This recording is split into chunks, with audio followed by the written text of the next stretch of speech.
Boleh tak penjelasan? Ya, sila. Terima kasih Tuan Timbalan Speaker dan Yang Berhormat Sungai Pinang. Bagi pihak saya memang kita lalukan dan menunggu-nunggu juga laporan kajian yang dicadangkan yang akan memberi penambahbaikan kepada sistem pengangkutan dalam negeri Selangor. Apa yang saya nak utarakan ialah untuk mencapai sasaran 60-40 yang dicadangkan oleh kerajaan negeri, 60 pengangkutan awam, 40 persendirian, ini memang satu sasaran yang saya pun bersetuju. Tapi secara realistiknya, macam mana kita nak mencapai perkara ini? Selain daripada yang pertama, tentulah kita nakkan pengangkutan awam yang efisien, yang sekarang dalam proses penyediaan MRT dan sebagainya. Satu perkara, infrastrukturnya ada. Yang kedua, dari segi sikap.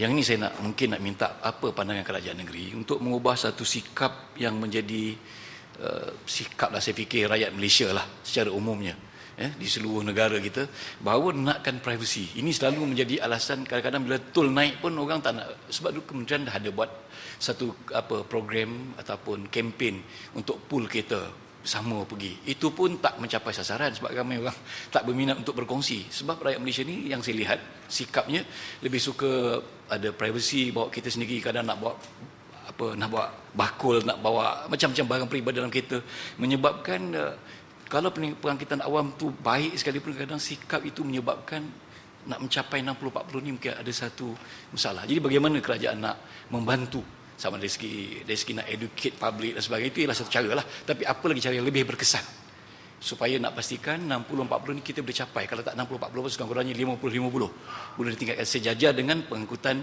yang dapat ditambahkan efisiensinya dari segi pengangkutan awam. Ya, Tuan Timbalan Speaker, saya setuju dengan Yang Berhormat Permatang. Memandangkan apa sekalipun yang dipromosikan oleh kerajaan persekutuan itu saja memang tak jadi. Dan selama ini kita ada pengalaman mencukupi. Kalau kerajaan persekutuan saja yang buat, dia tak tahu cara nak buat. Jadi dia kena belajar daripada Selangor mungkin.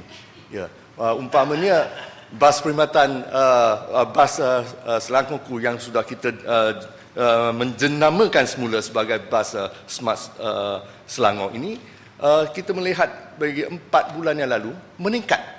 Berarti kita ada caranya.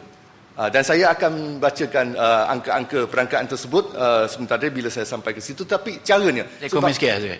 Mungkin bas Smart Selangor tu melibatkan mereka-mereka yang tak ada kenderaan, boleh meningkatkan penggunaan. Tapi isu kita ni ialah orang yang ada kenderaan tak mau menaiki bas public transport. Yang saya nak maksudkan yang tu. Itulah mungkin Yang Berhormat tadi tidak dengar apa yang saya cerita tadi. Dia ada caranya. Ada berperingkat-peringkat kita faham. Yang pertama, kita nak menggalakkan orang supaya mengubah tabiatnya atau habit. Itu peringkat yang paling sukar. Tapi yang kita patut mulakan adalah penyediaan perkhidmatan itu dahulu. Seperti yang kita sediakan bas perkhidmatan percuma ni.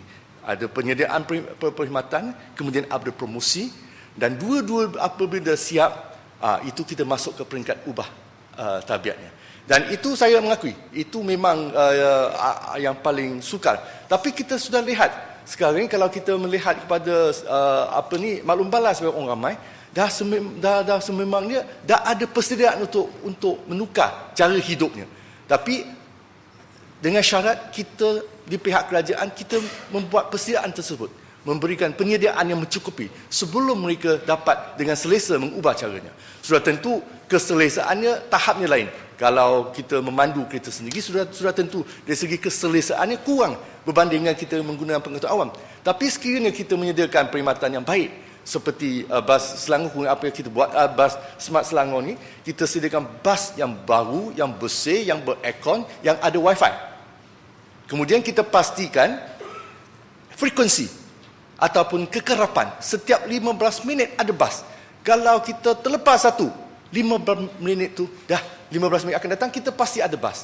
Jadi itu akan membina keyakinan rakyat untuk menggunakan pengangkutan awam. Dan ini bila disambungkan, apabila bas ini disambungkan kepada rail, seperti MRT, LRT dan sebagainya, maka dari segi penjadualan ini perlu kita buat semula, biar aturkan.